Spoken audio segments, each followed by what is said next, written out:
ዲያስፖራ ጎድ መጥቶብሃል ሶይታውልና ኢትዮጵያ በሬሳ እንኳን የሚቀና ሰው ተነስቶብሃል። ዳንኤል ክብረት መጨረሻ ሲሞቱ ለምን ቀበሩን ይላሉ? እስ ታማዋል እንደው ሆስፒታል ወስደውታል እንዴ? እኔ አሁን ይሄ ለውጥ አይደለም ነውጥ ነው። እናት ሀገር አሜሪካ ከጎንሽ ነን።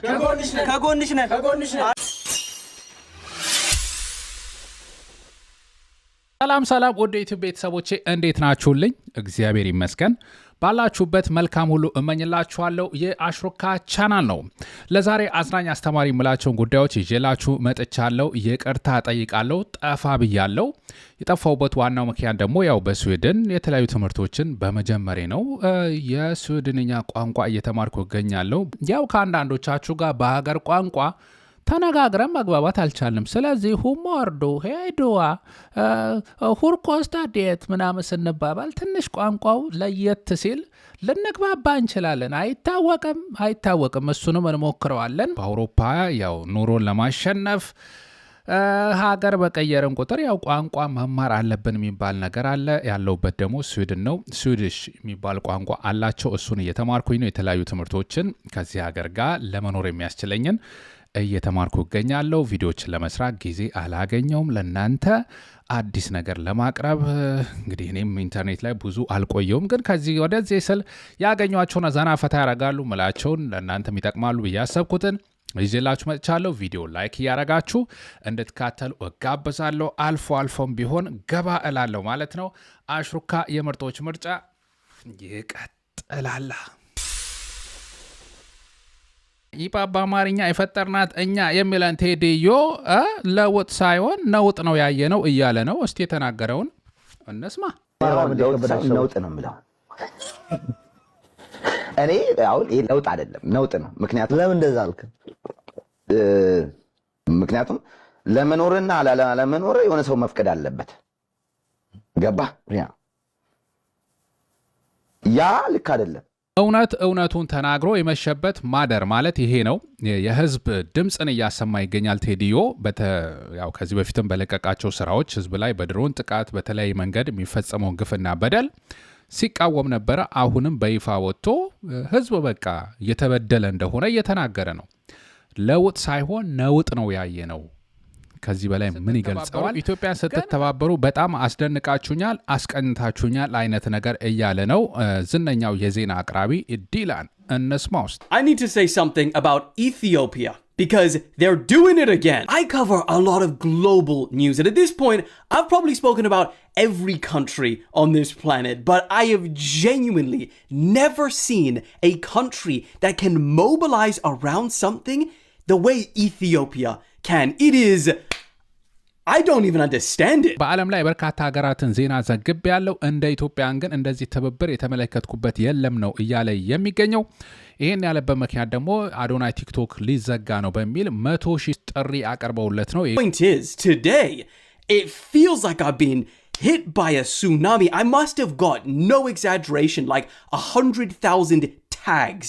ጉዳይ ትኩረት እንዲያገኝና አውራለት ምናምን በሚል እና ያው ወደ ቲክቶክም አቀረበው አይነት ይመስለኛል። ብቻ እንደዚህ አይነት ትብብር የሆነ ነገር ሲያጋጥም የምታሳዩት ትብብር አስገርሞኛ፣ አስደንግጦኛ፣ በዓለም ላይም የሚገርም ልዩ ነገር ነው የሚል ነው እንግዲህ እየተናገረ ያለው። ያው የሆነ ችግርማ ሲመጣበት ለመተባበሩ ማን ይለናል ለመባላቱም እንዳለ ሆኖ አንድ ላይ እንደዚህም አለን ለማለት እኮ የሚያችለን የለም። ይሄም ያው ምንኮራበት ነገር ነው። አረንጓዴ ቢጫ ቀይ የሀገራችን መለያ እንኮራበታለን። በእግረኛው ሚዲያ ላይ የቀረበ አንድ አሳፋሪ የተባለ ነገር አነጋጋሪ ሆኗል። አንድ አባት የቀረቡ ሰው ናቸው። ያው የሆነችን ሴት መጠጣዋን እንዴት ደባልቀው አሳስተው ያው ሳትፈልግ በሉት አስገድዶ እንደ መድፈር ደፍረው ከዛ ያረገዘችዋን ሴት ጉዳይ እንደዚህ በሳቅ በጨዋታ ወጥተው ሲናገሩ ከፈትና ውስጡ ጂን ጨምርበት አልኩት። ለስላሳው ላይ እሺ ጂን አስጨመርኩና አሽግና አምጣ አልኩት። አመጣ ሰጣት። ለኔም ቢላ ሰጠኝ። እዚህ ግንባሯ ላይ ሳም ማረኳት። ይቅርታ ግን ሳም ማረኩና ወደዚህ ወደ ከንፈሯ ላይ እኮ ጭኑም ደስ ይላል። እሺ በግሬ ነካ ሰራጋት ከፈተችልኝ ውስጡ ፍቅራችን ቀጠለ። እሺ አረገዘች። በግልጽ የተደረገን ማታለል ማጭበርበርና አስገድዶ መድፈር ወንጀል የተፈጸመበትን ጉዳይ ጥቃት ያደረሱት ሰውዬ በእንግድነት ቀርበው ጋዜጠኛ ተብዮቹ ደግሞ በሳቅ በጨዋታ እያዋዙትና ነገሩን እየበረዙት እያለሰለሱት ኖርማላይዝ ማድረግና የሰዎችን ጥቃት እንዳይነገር ከተነገረም በኋላ እንደዚህ ወደ ሳቅ መለወጥ እንደሚቻል ጥፋታቸው ተገልጦ ቢከሰሱ በጣም ጥሩ ነው ብዬ ነው ማስበው። የዘንድሮ ላይቭ ቪዲዮ ቲክቶክ ላይ Girl, you slay. Thank you, Miriye. Thank you, Miriye. ለፊትሽ ጥራት ምንድን ነው የምትጠቀሚ? እንትን ነው ቤቢ ኦይል፣ ከዛ ደግሞ የመኪና ዘይት። በቃ አንዳንዴ አጃክስና ላርገው ፒሪየድ። ለአሜሪካ እንዘምታለን እያሉ ነው አንዳንዶች። እስቲ እንመልከተዋ። እናት ሀገር አሜሪካ ከጎንሽ ነን፣ ከጎንሽ ነን። አርሰናል ዋንጫ ከመብላቱ በፊት ጦርነቱ በይፋ ይጀምርልን። አሜሪካ ሀገራችን ትራምፕ አባታችን። እውነት ነው። አሜሪካ ሀገራችን ትራምፕ አባታችን። ለመዋጋት ዝግጁ ነን። እማዬ ምንድነው? አሁን ልብ ይዘን ነው የምንዋጋው። አቤት እቺ ልብነች እንግዲህ እነ ዳንኤል ክብረት ወደፊት የሚሏት። እስቲ ሳክስ እንስማቸው ደግሞ እነዚህ ታዳጊዎች። በሊቢያ በረሃ ሳቋርጥ ማለት ነው። እሺ ፊት ለፊት ከአንድ አንበሳ ጋር አልተፋጠጥኩም። አንበሳ በረሃ ላይ ምን ይሰራል? አያሌ ውስጥ መቶ መሰለኝ ብቻ ተፋጠጥን። እሺ ከዛ ዞር ስል ትልቅ ዛፍ አላየሁም። እንዴ በረሃ ላይ ዛፍ እንዴት አደገ? አራስ ጨርሰኝ። እሺ ከዛ አንበሳውን ሾፍ ካረኩ በኋላ በፍጥነት ወደ ዛፍ ሴት ተከተለኝ። ኧረ እባክሽ ከዛ ዛፍ ላይ ላጥ ብዬ ስወጣ ተከትሎኝ አልወጣም። ምኑ አንበሳው? አሁነዋ ዛፍ ሲወጡ እኮ ጦጣ በላቸው። እሺ ወዲያ ጃምፕ ብዬ ከዛፍ ወረድኩና ከዛ ስሾፍ ከፊት ለፊቴ ትልቅ ባህር አየው። ይሄ በረሃ ላይ ባህር ኬት መጣ? ምነው ከአንበሳው እንዳመልጥ አልፈለክም እንዴ? ደስ ይበል፣ ደርሶ በላኝ። እሺ አንተ ብቻ ሰክሱ። ያ ልጅ ምን ሰከሰ? ዲያስፖራ ጉድ መጥቶብሃል። በሬሳ እንኳን የሚቀና ሰው ተነስቶብሃል። ዳንኤል ክብረት፣ ኧረ ይሄ ሰውዬ መጠኔ ይላል የሀገራችን ሰው። ምን እንደሆነ አላቅም፣ ብቻ ብዙ የማይረቡ ነገሮች ይናገራል። እስቲ ሰሞኑ የተናገረው ይህን እንስማ። አንዳንድ ጊዜ በውጭ የሚኖሩ ሰዎች የሚገርመኝ ሂደት አላቸው። ኢትዮጵያን የሆነ ነገር ያደርጋሉ፣ ይሟገታሉ። መጨረሻ ሲሞቱ ለምን ቅበሩን ይላሉ እና አቃጥሉን ይባሉ። ማን ባስጠበቀው ሀገር ነው? ዳንኤል ክብረት ንግግር እጅግ በጣም አሳፋሪና የወረደ ሆኖ አግኝቼዋለሁ። እናንተስ ምን ተሰማችሁ? ኮሜንት ላይ ብታስቀምጡልኝ ደስ ይለኛል። እናንተን ሀሳብ እንግዲህ ከሀገር የወጣችሁ ሰዎች ስለ ኢትዮጵያ ስለ ሀገራችሁ አይመለከታችሁም፣ አያገባችሁም አይነት ንግግር ነው እየተናገረ ያለው። ማን መጥቶ ቢቀበረው? አገር ዝመት ብትባል እኮ ያንን ምን ዘምተው? አሜሪካዊው አይዘምትም፣ ጃፓናዊ አይዘምትም፣ ጀርመናዊ አይዘምትም። እኔና እናንተ ምን ዘምተው? እሺ እኛ ዘምተን ባከበርናት ሀገር ለምን ታዲያ ሌላ ነገር ይፈልጋሉ? እኔ በጣም አሳፋሪ ነው በእውነት። እንዲያው እኮ ከጣሊያን ከሆነ ከወራሪ የተከላከለ እኮ ነው የሚመስለው ዳንኤል ክብረት። የትኛው ጋር ጠላት ተዋግተው ነው አሁን? እርስ በርስ አይደለ እንዴ ጦርነቱ ራሱ ያለው? የትኛውን ሀገር ድንበር አስከብረን ነው ምናምን የሚባለው? ይሄ በእውነት አሳፋሪ ነው። ጀግነታቸውን ቀይረዋል፣ ፓስፖርት ወስደዋል። የእኛን ችግር ላለመካፈል መርካቶ ቢወደድና ቢረክስ እኔና እናንተ እንደምንጎዳው ሄደዋል። እነሱ በኒውዮርክና በዋሽንግተን ወይም በለንደንና በአምስተርዳም ገበያ ነው የሚመሩት። ሰው ይተውልና ኢትዮጵያን እዚሁ ለቀረ ነውና ብትወረር ለምን ዘምተው ብትጎዳ ለምናዋጣው ለእኛ መተው ነው ያለባቸው። ይሄ ምን አይነት ትንሽነት ላይ እንደደረሱ ነው እንግዲህ የብልጽግና ሰዎች የምንመለከተው። ዳንኤል ክብረት ማሳያው ነው። በጣም አንሰው እዚህ ጋር ነው የደረሱት። ሲጀመር ዲያስፖራ ከሀገር የወጣው ለሀገሩ ከፍተኛ ጥቅም እያበረከተ ያለ ነው። ገንዘቡን ወደ ሀገር ውስጥ እኮ እየላከ በከፍተኛ ሁኔታ ኢኮኖሚውን እያንቀሳቀሰ ያለ ነው። በገንዘብ ብንተምነው ከፍተኛ ጥቅም ሀገር ውስጥ ህንፃ የሚገነባው ቤተሰብ የሚያስተዳድረው ዲያስፖራ ከሀገር ውጭ ያለው እንዲያው አሁን እንዴት ትቀበራለ ምናምን የሚለው ጥያቄ ይነሳበታል። እመኑኝ ዳንኤል ክብረት ይህንን እየተናገረ ያለው እሱ የሆነ ሀገር ሄዶ በቃ የአሜሪካ ወይ የአውስትራሊያ ምናምን የጠቀሳቸው ሀገሮች ዜግነት ማግኘት ስለማይችል ነው። ምክንያቱም የጦር ወንጀለኛ በሚል ሊስት ውስጥ የሰፈሩ ሰዎች ናቸው እነዚህ። ዳንኤል ክብረት ቤተ ክርስቲያንን እንኳን የከዳ ሰው ነው። ዲያስፖራው ለሀገር የሚጠቅመውን ነገር ቢከዳ ብዙም አይገርመኝም። ሲጀመር ከሀገር የወጣ ነው። የተለያየ ምክንያት አለን እንግዲህ ስደት የአረብ ሀገራት፣ በአሜሪካ፣ በአውሮፓ፣ በአፍሪካ በልዩ ልዩ ሀገሮች የተሰደድን ሰዎች ለስራ የተሰደደ ሰው አለ። ለመማር የተሻለ ትምህርት እድል አግኝቶ የወጣ ሰው አለ። ይሄ ሁላ ሰው ለሀገር አቅም የሚሆን በተለያየ ምክንያት ሀገር የሚጠቅም ነው።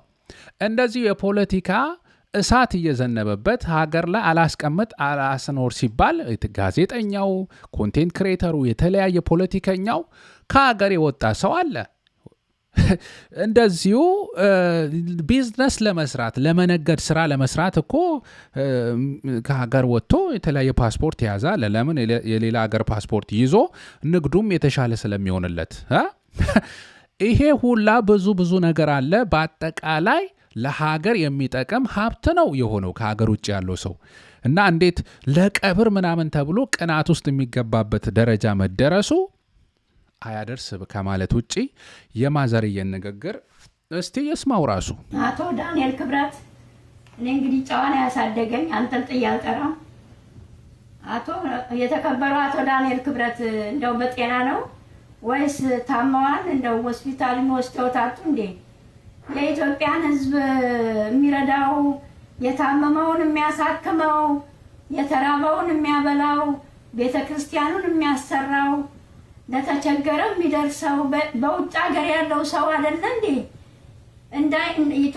በኢትዮጵያ ውስጥ የተቸገረ ሰው እንዳይረዳ ፈልገው ነው? ኤንጆ ቢረዳ፣ የታመመ ቢታከም፣ ቤተክርስቲያን ቢሰራ፣ በጣም በየሜዳው የወደቁትን ሁሉ የሚያነሳው እኮ የራሱ ሳይኖረው አንድ ብር ሳይኖረው በውጭ ሀገር ያለው ሰው ለኢትዮጵያ ሕዝብ ነው የሚኖረው። ልንገረውትና ከራሴ ጀምሮ ምን ነው እንዳይረዳ ፈልገው ነው? እነዛኞቹ እየተገደሉ ሰው በግ ሳይጠፋ እንደ በግ የሚታረዱት ምን ነው ድምጦት አልተሰማ? በአሩሲ ለሚታረዱት ለምን አልወጡም? ለምን አልተሰሙም ድምጦት? በየጊዜው የሚገዳደሉትን ለምን ተው አላሉ? እዚህ ላይ ምን ነው ምላሶት በረታ? እኔ ሰው ስናገር የመጀመሪያ እንደዚህ እንኳን ብዬ መናገሩ እየከበደኝ ከአቅሜ በላይ ሆኖ ነው። እውነት ነው። እስቲ ህዝብ በሚበደልበት ወገን በሚጨፈጨፍበት ሰዓት ዳንኤል ክብረት እስቲ ልብ ኖሮት ድምፁን ያሰማው የት አለ? እውነት ነው እናታችን የጠየቁት ይሄ ነው። በቃ ዝም ያለውን ሰው ተናጋሪ ራሱ እስከሚሆን ድረስ እናታችን በዚህ መልኩ መልስ እስከሚሰጡ ድረስ እናቶች እንኳን በመጦሪያ እድሜያቸው እንደዚህ ወጥተው በሚዲያ እስኪገስጹ ድረስ ይሄ ነው እንግዲህ የሆነ ያለው። በጣም ያሳፍራል በእውነት እናታችን እንደተናገሩት ከሀገር ውጭ ያለው ሰው ብዙ ለሀገር ጥቅም እየሰጠ ያለበት ነው። ዳንኤል ክብረት ይመስለኛል የሚናደደው ከውጭ ያለነው ሰዎች ህዝባችን ለምን ተገደለ፣ የድሮን ጥቃት ይቁም፣ ህዝብ መግደል አቁሙ የሚል ነገር ስለሚናገር መጀመሪያም ጠቅሶታል። ወጥተው ይናገራሉ፣ ይከራከራሉ አይነት ነገር እነዚህ የሰብአዊ መብት ይከበር የሚል ነገር ስለምንናገር በውጭ ያለን ሰዎች ያኛው ነገር ያስነቅለዋል። ለምን በቃ ዝም ብለ እንግደል፣ እንጨፍጭፍ፣ ህዝቡን ለምን ትናገሩናላችሁ? የፈለግነውን እናደር፣ ድሃውን እንበድል፣ እናፈናቅል፣ እንጨርሳቸው፣ ዝም ብላችሁ ተመልከቱ ነው የሚመስለኝ። በዚህ አይነት የዘቀጠ አስተሳሰብ ውስጥ የሚገኘው ዳንኤል ክብረት ነው እንግዲህ አብይ አህመድ አማካሪ ሆኖ 4 ኪሎ ይመክረዋል የሚባለው። አንድ ላይ ሰክረዋል። እነዚህ ሰዎች የጦዙ የነቀዙ ሆነዋል። በነገራችን ላይ ለቃላት አጠቃቀሜ እንግዲህ ይቅርታ አልልም፣ ብዙ መናገርም ያስፈልገናል። እነዚህ ሰዎች አሳፋሪ ነው። ለማንኛውም ዲያስፖራው የሀገር ዋልታ ነው። በትምህርትም በእውቀትም በገንዘብም ሀገርም በመለወጥ በመውደድም በማክበርም ከፍ ያለ ስራ እየሰራ ያለ አካል ነው። ስለዚህ ዳንኤል ክብረት ወረድ እንላለን። ውረድ የውረድ ቻሌንጅ ቀጥሏል። ውረድ ቻሌንጅ ይቀጥላል። እኔ በበኩሌ አብይ አህመድ በ2026 በፈረንጆች ስልጣን እንዲለቅ ሁላችንም እንታገላለን። እኔ ደግሞ አብይ ስልጣን እስኪለቅ ድረስ ጸጉሬን አልቆረጥም። I can promise, I can challenge. ይሄን ቻሌንጅ መቀላቀል የምትፈልጉ ሰዎች ከዛሬ ጀምሮ ጸጉራችሁን ብቻ ባለመቆረጥ መብታችሁን አረጋግጡ። በቃ ይሄ ነው ተቃውሞ። ጸጉራችንን አንቆረጥም ሰውየው እስከሚወርድ ነው እንግዲህ ቻሌንጁ። ውረድ፣ ተቀላቅለናል። ይመቻ አባቴ። ሊከለክልህ አይችልም። ይሄ ነው ትግል። የራስህን መብት የራስህን ጸጉር በማሳደግ ተቃውሞውን ማሳየት መቻል ያስፈልጋል። ሶ እኔ ጀምሬያለሁ። Let's go. ወደ ዩቲዩብ ቤተሰቦቼ ለዛሬ ይህንን ይመስል ነበረ። እስከዚህ ድረስ የተካተላችሁ በተለይም ለእናንተ ከልብ አመሰግናለሁ። ቪዲዮ ላይክ እያረጋችሁ እንድትወጡ፣ አዲስ የሆናችሁም ሰብስክራይብ እንድታደርጉ። አሽሩካ ቻናል እየተዝናናችሁ ቁም ነገር የምታገኙበት ቻናል ነው። በቀጣይ አዝናኝ አስተማሪ ፕሮግራሞች ከምንገናኝ መልካም ቸርቸሩን ያሰማ